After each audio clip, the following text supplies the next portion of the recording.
Evangelio de Lucas, capítulo 1, comentario de William MacDonald. 1. Prefacio. El propósito de Lucas y su método. Capítulo 1, versículos 1 al 4. En su prefacio, Lucas se revela como historiador. Describe los materiales fuente a los que ha tenido acceso y los métodos que sigue. Luego explica su propósito por escrito. Desde la perspectiva humana tenía ambos tipos de materiales fuente: relatos escritos de la vida de Cristo e informes orales de parte de aquellos que fueron testigos oculares de los acontecimientos de su vida. El capítulo 1, versículo 1 dice: San Lucas, capítulo 1. Puesto que ya muchos han tratado de poner en orden la historia de las cosas que entre nosotros han sido ciertísimas, los relatos escritos se describen en el versículo 1, puesto que muchos han tomado a su cargo el compilar un relato ordenado de las cosas que entre nosotros han sido ciertísimas. No sabemos quiénes eran estos escritores. Puede que Mateo y Marcos estuviesen entre ellos, pero los demás evidentemente no estaban inspirados. Juan escribió con posterioridad. Capítulo 1, versículo 2. tal como nos lo enseñaron los que desde el principio lo vieron con sus ojos y fueron ministros de la palabra,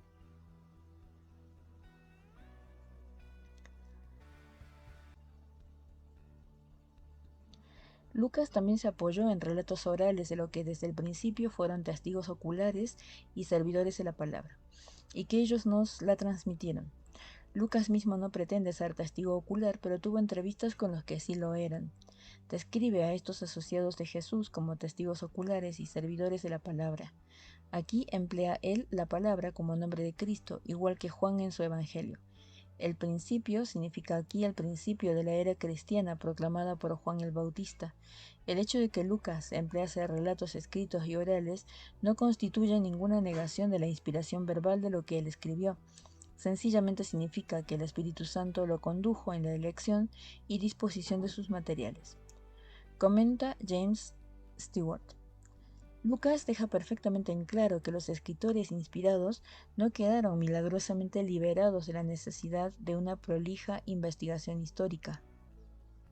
La inspiración no era que Dios trascendiese de manera mágica las mentes y facultades humanas, era Dios expresando su voluntad por medio de la dedicación de las mentes y facultades humanas.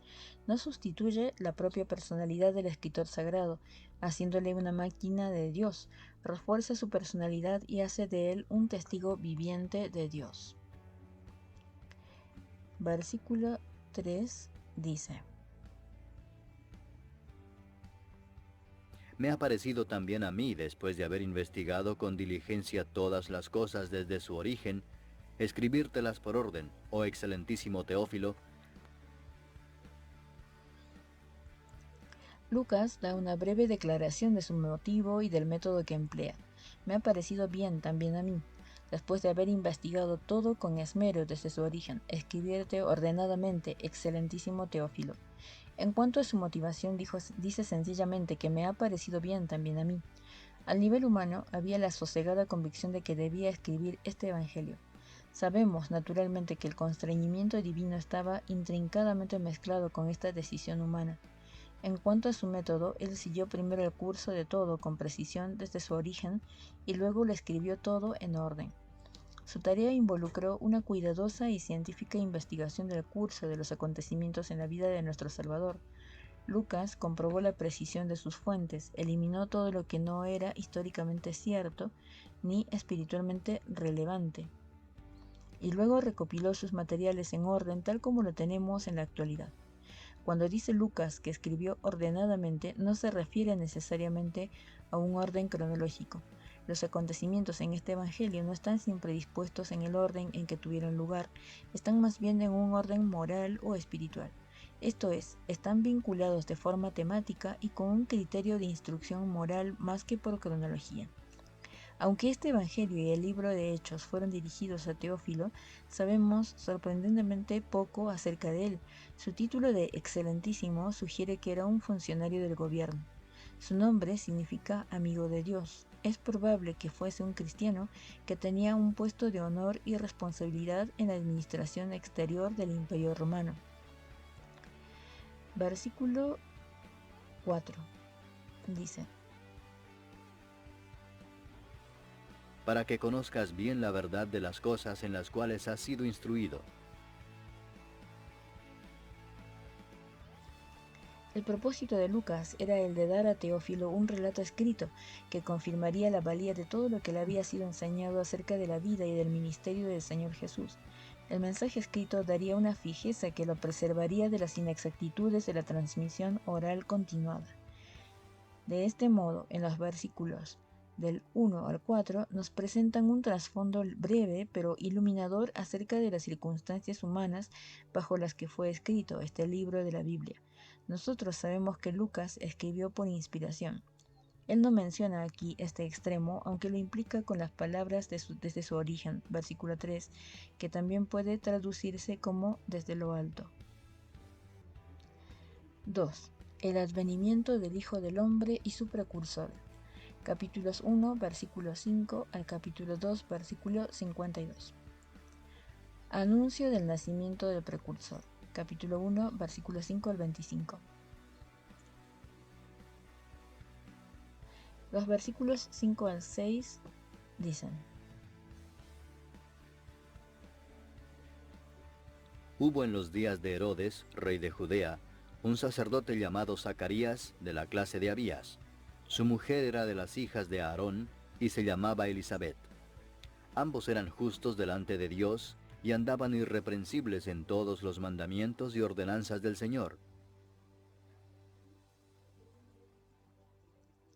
Lucas comienza su narración presentándonos a los padres de Juan el Bautista. Vivían en la época en que el malvado Herodes el Grande era rey de Judea. Este rey era idumeo, esto es, un descendiente de Esaú.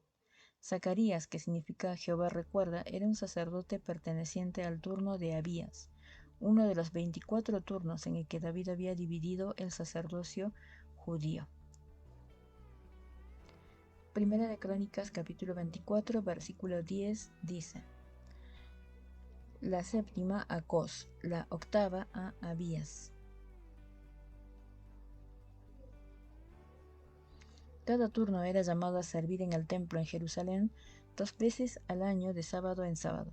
Había tantos sacerdotes en esta época que el privilegio de quemar incienso en el lugar santo venía una vez en toda la vida, si es que podía accederse al mismo. Elisabet, que significa el juramento de Dios, descendía también de la familia sacerdotal de Aarón. Ella y su marido eran devotos judíos, solícitos en su observancia de las escrituras del Antiguo Testamento, tanto en lo moral como en lo ceremonial. Naturalmente no eran sin pecado, pero cuando pecaban se aseguraban de ofrecer un sacrificio u obedecer en la forma apropiada a la demanda ritual. Versículo 7 dice: Pero no tenían hijo, porque Elisabet era estéril, y ambos eran ya de edad avanzada. Esta pareja no tenían hijo, lo que para cualquier judío era una condición oprobiosa.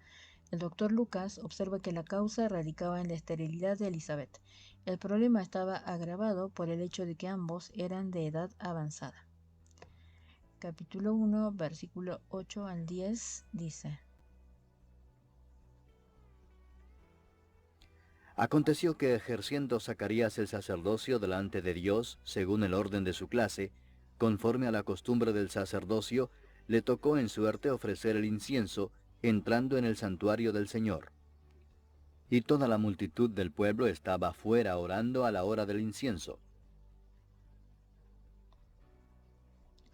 Un día Zacarías estaba cumpliendo sus deberes sacerdotales en el santuario. Este era un día magno en su vida porque había sido escogido por suertes para quemar incienso en el lugar santo. Toda la multitud del pueblo estaba reunida afuera del santuario y estaban orando. Nadie parece saber de manera concreta qué hora era la hora llamada del incienso. Es inspirador observar que este evangelio comienza con el pueblo orando en el templo y que termina con el pueblo alabando a Dios en el templo. Los capítulos en medio enseñan cómo hubo respuesta a las oraciones en la persona y obra de Jesús. Versículos 11 al 14 dice: Y se le apareció un ángel del Señor puesto en pie a la derecha del altar del incienso. Y se turbó Zacarías al verle, y le sobrecogió temor. Pero el ángel le dijo: Zacarías, no temas, porque tu oración ha sido oída, y tu mujer Elizabeth te dará a luz un hijo, y llamarás su nombre Juan.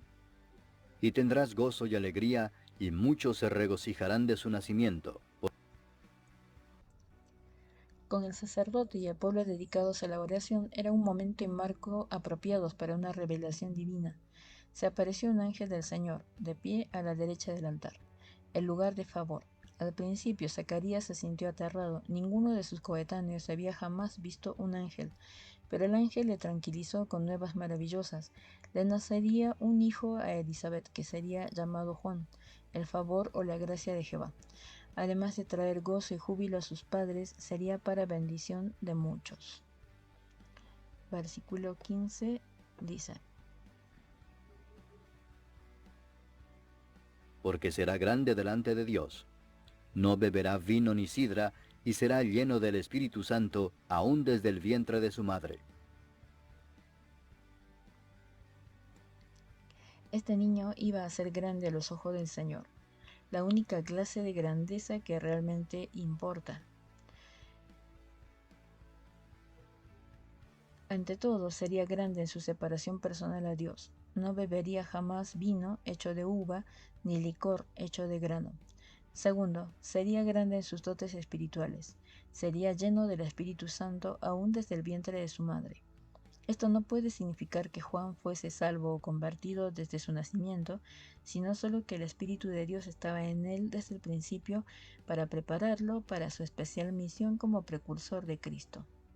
Versículos 16 al 17 dice: Y hará que muchos de los hijos de Israel se conviertan al Señor Dios de ellos. E irá delante de él con el espíritu y el poder de Elías, para hacer volver los corazones de los padres a los hijos, y de los rebeldes a la prudencia de los justos, para preparar al Señor un pueblo bien dispuesto.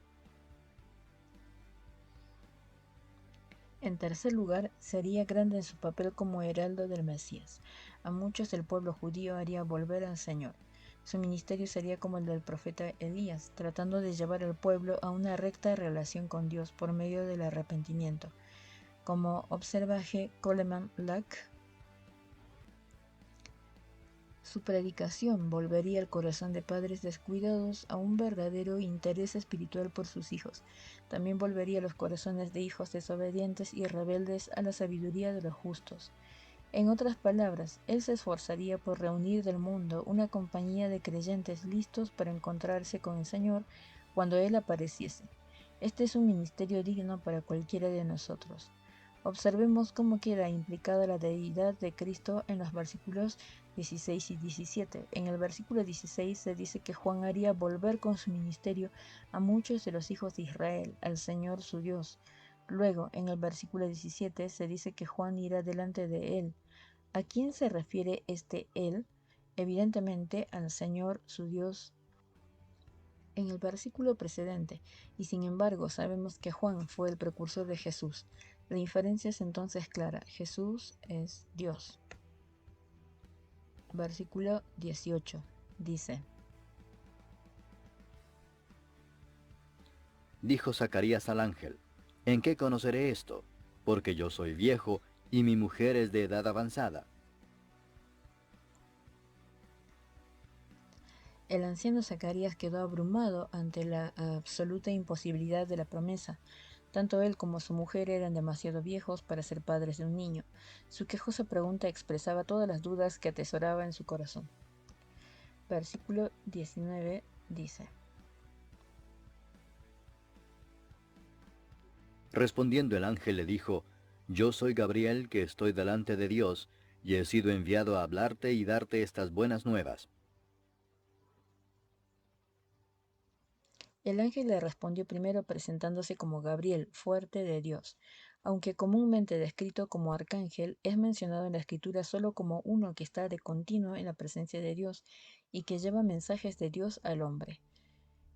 Daniel capítulo 8, versículo 16 y capítulo 9, versículo 21. Daniel 8:16 dice: Y oí una voz de hombre entre las riberas de Ulai que gritó y dijo: Gabriel, enseña a este la visión. Y el capítulo 9, versículo 21 de Daniel dice: Aún estaba hablando en oración cuando el varón Gabriel, a quien había visto en la visión al principio volando con presteza, vino a mí como a la hora del sacrificio de la tarde.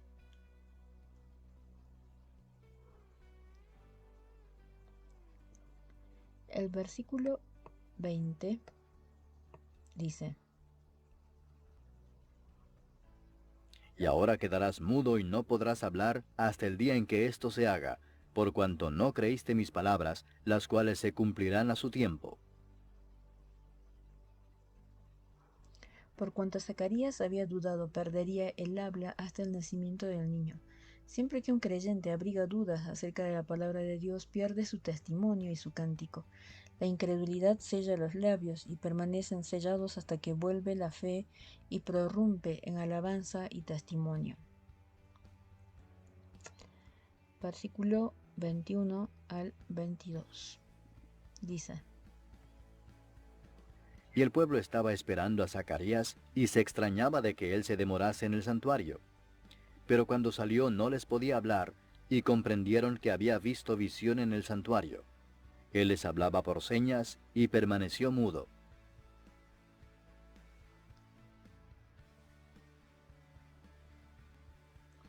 En el exterior el pueblo estaba aguardando con impaciencia. Generalmente el sacerdote que quemaba el incienso salía mucho más pronto. Cuando ya por fin Zacarías se presentó fuera, tuvo que comunicarse con ellos haciéndoles señas. Entonces supieron que había visto una visión en el santuario. Versículo 23 dice: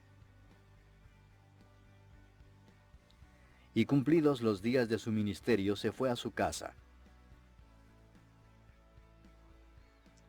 Después de haber cumplido su turno de servicio sacerdotal, Zacarías se volvió a su casa, todavía incapaz de hablar, tal como había predicho el ángel.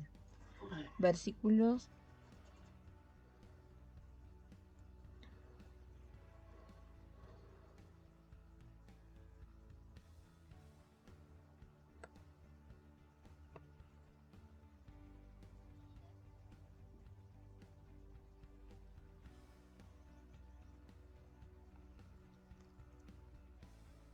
El versículo 24 al 25 dice: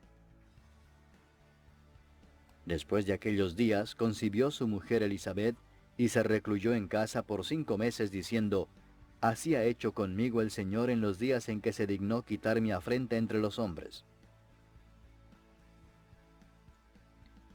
Cuando Elizabeth quedó encinta, se encerró en su casa durante 5 meses, regocijándose de que el Señor hubiese visto bueno liberarla del oprobio de ser estéril. B. Anuncio del nacimiento del Hijo del Hombre, capítulo 1, versículos 26 al 38. Versículos 26 al 27. Dice: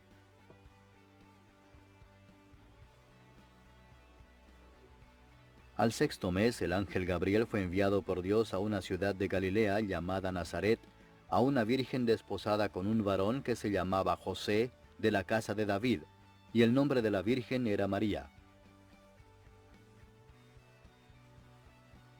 Al 6.º mes después de haber aparecido a Zacarías o después que Elizabeth quedase embarazada, Gabriel volvió a aparecerse, esta vez a una virgen llamada María que vivía en la ciudad de Nazaret, en el distrito de Galilea.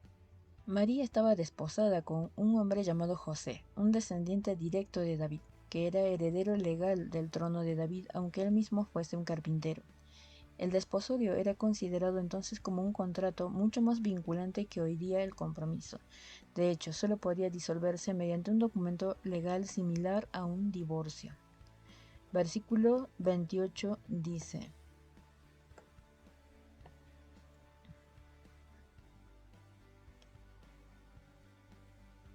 Y entrando el ángel en donde ella estaba, dijo: Salve, muy favorecida. El Señor es contigo, bendita tú entre las mujeres. El ángel se dirigió a María como una que era muy favorecida, una a la que el Señor estaba visitando con un privilegio especial. Aquí deberían observarse dos puntos. Uno, el ángel no adoró a María ni oró a ella, sencillamente la saludó. Dos, no dijo que era llena de gracia, sino muy favorecida. Versículos 29 al 30 dice: Mas ella, cuando le vio, se turbó por sus palabras y pensaba qué salutación sería esta. Entonces el ángel le dijo, María, no temas, porque has hallado gracia delante de Dios. María quedó comprensiblemente turbada ante esta salutación. Se preguntaba qué significaría. El ángel calmó sus temores y luego le dijo que Dios la escogía a ella como madre del tan esperado Mesías. Versículos 1 del 31 al 33 dice: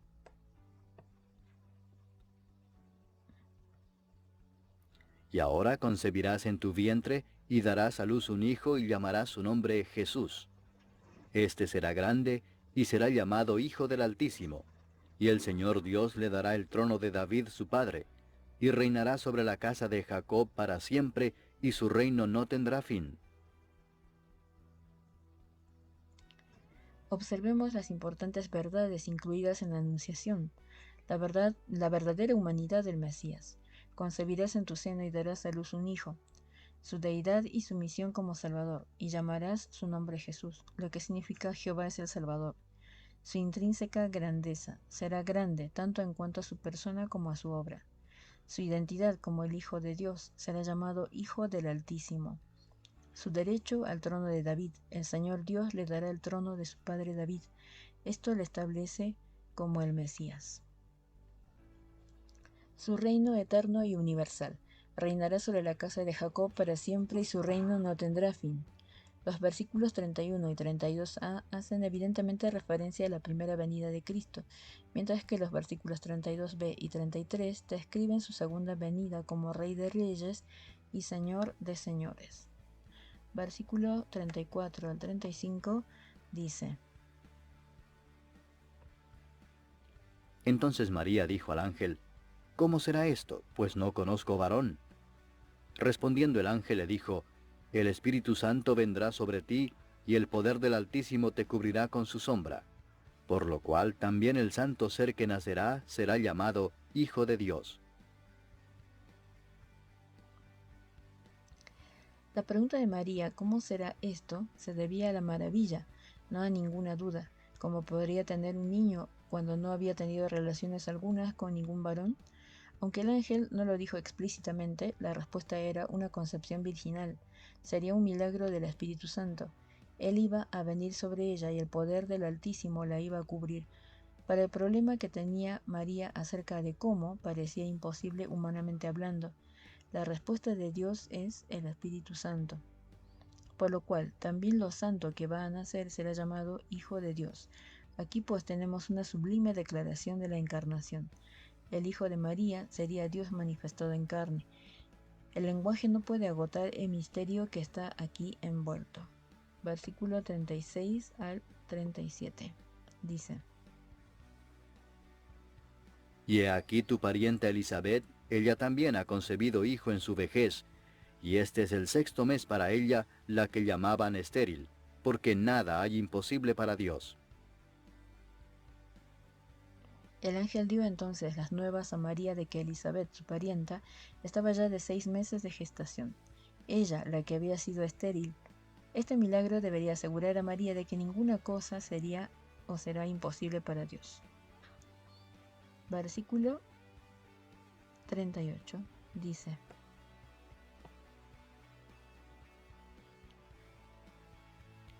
Entonces María dijo, He aquí la sierva del Señor, hágase conmigo conforme a tu palabra.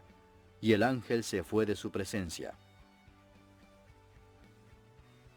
Con una hermosa sumisión, María se entregó al Señor para el cumplimiento de sus maravillosos propósitos. Luego el ángel se fue de su presencia. C. María visita a Elizabeth, capítulos 1, versículos 39 al 45. Versículo 39 al 40 dice: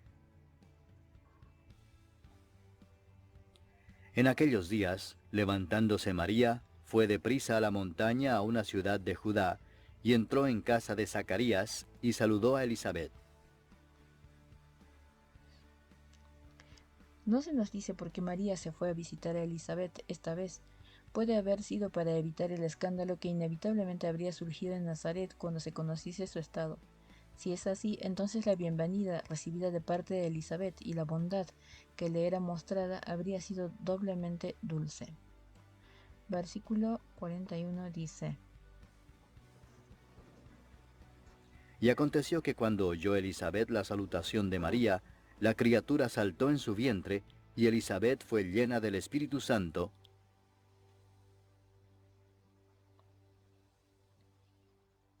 En el momento en que Elizabeth oyó el saludo de María, saltó la criatura en su vientre, una respuesta misteriosa e involuntaria del precursor, no nacido aún a la llegada del Mesías, tampoco aún nacido. Elizabeth fue llena del Espíritu Santo, es decir, él tomó control de ella, conduciendo su habla y acciones. En este capítulo primero se menciona a 3 personas llenas con el Espíritu Santo: Juan el Bautista, el versículo 15, Elizabeth, versículo 41, y Zacarías en el versículo 67. Una de las marcas de una vida llena del Espíritu es hablar en salmos e himnos y cánticos espirituales. Efesios capítulo 5, versículo 18 al 19, que dice: No os embriaguéis con vino, en lo cual hay disolución, antes bien, sed llenos del Espíritu, hablando entre vosotros con salmos, con himnos y cánticos espirituales, cantando y alabando al Señor en vuestros corazones. Por tanto, no nos sorprende encontrar 3 cánticos en este capítulo, así como 2 en el siguiente. 4 de estos cánticos son conocidos generalmente por sus títulos latinos que se toman de las primeras líneas. 1. La salutación de Elizabeth, capítulo 1, versículos 42 a 45. 2. El Magnificat, engrandece, del versículo 46 al 55. 3. Benedictus, bendito, versículos 68 al 79. Gloria in excelsis, número 4. Gloria in excelsis Deo, gloria a Dios en lo más alto, capítulo 2, versículo 14 y 5.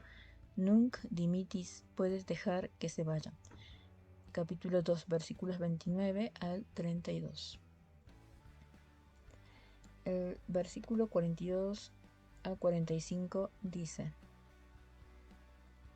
Y exclamó a gran voz y dijo, Bendita tú entre las mujeres, y bendito el fruto de tu vientre. ¿Por qué se me concede esto a mí, que la madre de mi Señor venga a mí? Porque tan pronto como llegó la voz de tu salutación a mis oídos, la criatura saltó de alegría en mi vientre. Y bienaventurada la que creyó, porque se cumplirá lo que le fue dicho de parte del Señor. Hablando por inspiración especial, Elizabeth saludó a María como la madre de mi Señor. No había en su corazón ni una traza de celos, solo gozo y deleite porque el bebé aún no nacido era su Señor. María fue bendita entre las mujeres por cuanto recibió el privilegio de dar a luz al Mesías.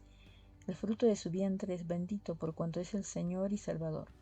La Biblia nunca se refiere a María como la Madre de Dios, aunque es cierto que fue la Madre de Jesús y que Jesús es Dios. Es, sin embargo, un absurdo doctrinal decir que Dios tiene madre. Jesús existía desde toda la eternidad, mientras que María era una criatura finita con una fecha concreta de inicio de su existencia. Ella fue la madre de Jesús solo en su encarnación. Elizabeth refirió el aparente entusiasmo intuitivo de su hijo aún sin nacer, cuando María dejó oír su voz.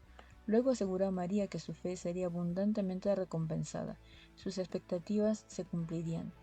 Ella no había creído en vano. Su bebé nacería tal como había sido prometido. D. María engrandece al Señor. Capítulo 1, versículos 46 al 56. Versículos 46 al 49 dice: Entonces María dijo, engrandece mi alma al Señor, y mi espíritu se regocija en Dios mi Salvador, porque ha mirado la bajeza de su sierva. Pues he aquí, desde ahora me dirán bienaventurada todas las generaciones, porque me ha hecho grandes cosas el poderoso, santo es su nombre.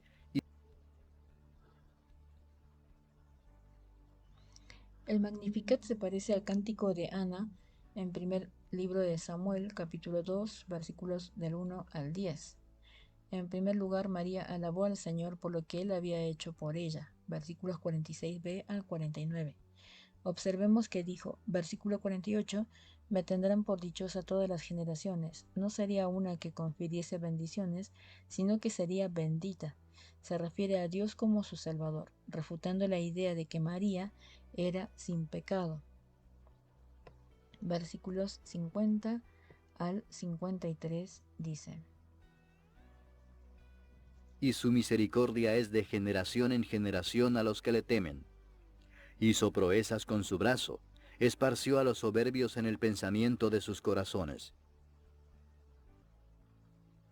Quitó de los tronos a los poderosos y exaltó a los humildes. A los hambrientos colmó de bienes y a los ricos envió vacíos. En segundo lugar, alabó al Señor por su misericordia, que alcanza de generación en generación a los que le temen. Él abate a los arrogantes y a los potentados, y exalta a los de humilde condición y a los hambrientos.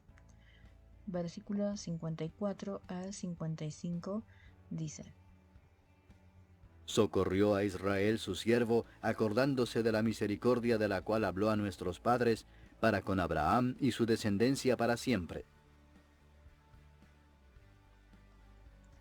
Finalmente, ella magnificó al Señor por su fidelidad a Israel, al mantener las promesas que él había hecho a favor de Abraham y de su descendencia. Versículo 56 dice, Y se quedó María con ella como 3 meses. Después se volvió a su casa. después de quedarse con Elizabeth unos 3 meses, María regresó a su propia casa en Nazaret. No estaba aún casada. Es indudable que vino a ser objeto de sospechas y calumnias por parte de la vecindad, pero Dios la vindicaría, podía esperar. Nacimiento del precursor. Capítulo 1, versículos 57 a 66. Versículo 57 al 61 dice,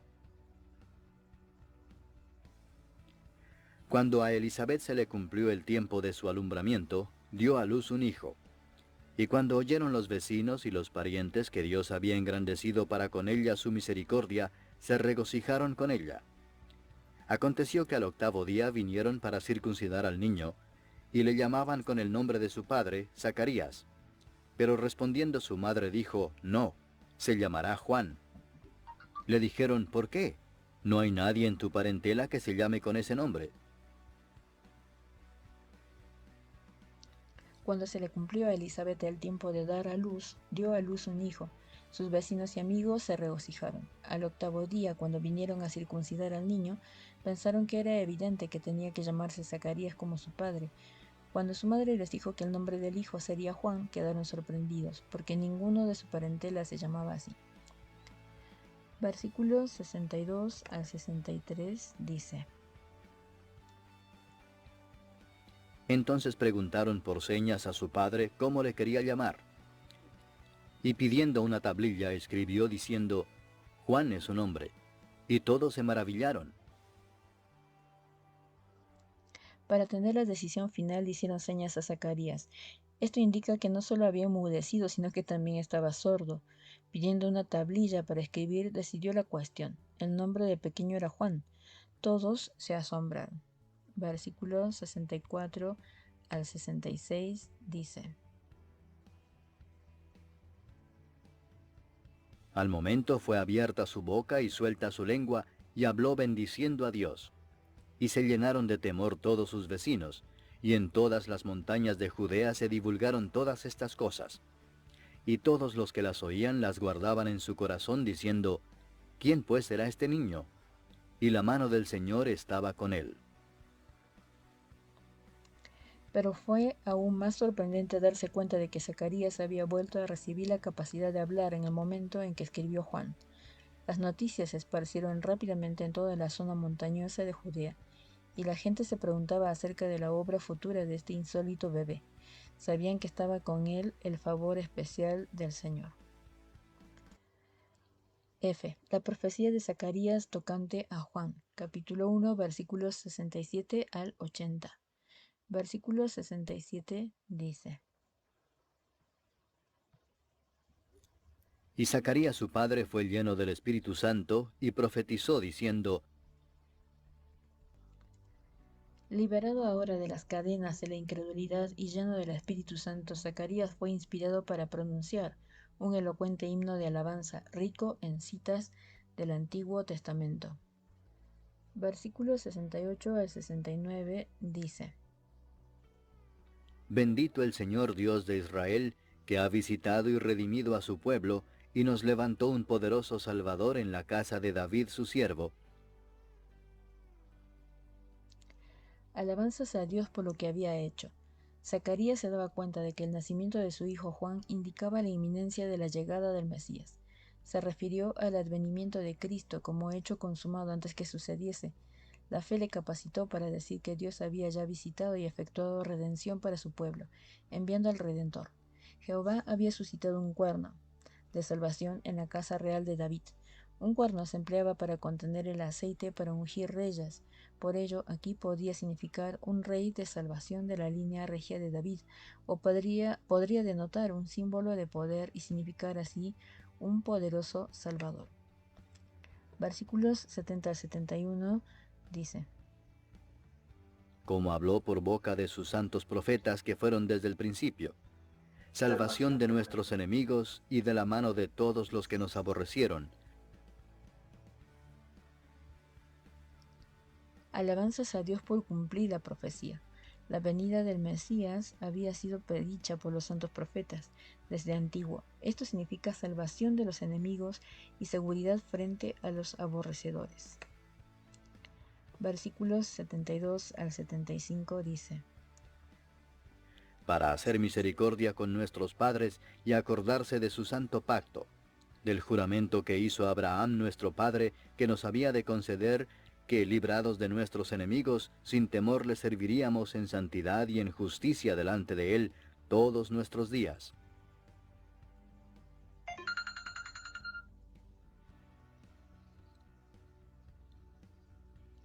Alabanzas a Dios por su fidelidad a sus promesas. El Señor había hecho un pacto incondicional de salvación con Abraham. Esta promesa fue cumplida por la venida de la simiente de Abraham, esto es, el Señor Jesucristo. La salvación que Él trajo fue a la vez externa e interna. Externamente significaba liberación de mano de sus enemigos. Internamente significaba poderles servir sin temor en santidad de vida y rectitud de conducta. Campbell Morgan expone dos pensamientos notables de este pasaje. Primero señala la destacada relación entre el nombre de Juan y el tema del cántico. Ambos son la gracia de Dios. Luego encuentra alusiones a los nombres de Juan, Zacarías y Elizabeth en los versículos 72 y 73. Juan, misericordia prometida. Versículo 72. Zacarías, recordar. Versículo 72. Elizabeth, el juramento. Versículo 73. El favor de Dios, tal como lo anuncia Juan, resulta de que él recuerda el juramento de su santo pacto. Versículos 76 al 77 dice: Y tú, niño, profeta del Altísimo serás llamado, porque irás delante de la presencia del Señor para preparar sus caminos, para dar conocimiento de salvación a su pueblo, para perdón de sus pecados. La misión de Juan, el heraldo del Salvador. Juan sería profeta del Altísimo y prepararía los corazones del pueblo para la venida del Señor, y proclamaría a su pueblo conocimiento de salvación por el perdón de sus pecados. Una vez más, vemos aquí que las referencias a Jehová en el Antiguo Testamento se aplican a Jesús en el Nuevo. Malaquías predijo un mensajero que prepararía camino delante de Jehová. Capítulo 3, versículo 1. Malaquías 3:1 dice: He aquí yo envío a mi mensajero, el cual preparará el camino delante de mí, y vendrá súbitamente a su templo el Señor, a quien vosotros buscáis, y el ángel del pacto, a quien deseáis vosotros. He aquí viene, ha dicho Jehová de los ejércitos. Zacarías identifica a Juan como el mensajero. Sabemos que Juan vino para preparar el camino delante de Jesús. La evidente conclusión es que Jesús es Jehová. Versículos 78 al 79 dice: Por la entrañable misericordia de nuestro Dios, con que nos visitó desde lo alto la aurora, para dar luz a los que habitan en tinieblas y en sombra de muerte, para encaminar nuestros pies por camino de paz. La venida de Cristo es asemejada al amanecer. Durante siglos el mundo había estado sumido en tinieblas. Ahora, por medio de las entrañas de misericordia de nuestro Dios, estaba a punto de romper el alba. Vendría en la persona de Cristo, que resplandecería sobre los gentiles que estaban sentados en tinieblas y en sombra de muerte, y conduciendo los pies de Israel hacia un camino de paz. Véase Malaquías capítulo 4, versículo 2. Mas a vosotros los que teméis mi nombre, nacerá el sol de justicia, y en sus alas traerá salvación. Y saldréis y saltaréis como becerros de la manada. El versículo 80 dice: Y el niño crecía y se fortalecía en espíritu, y estuvo en lugares desiertos hasta el día de su manifestación a Israel. El capítulo concluye con una sencilla declaración de que el niño crecía física y espiritualmente, permaneciendo en lugares desiertos hasta el día de su aparición pública ante la nación de Israel. Final del capítulo 1 del Evangelio de Lucas, comentario de William MacDonald.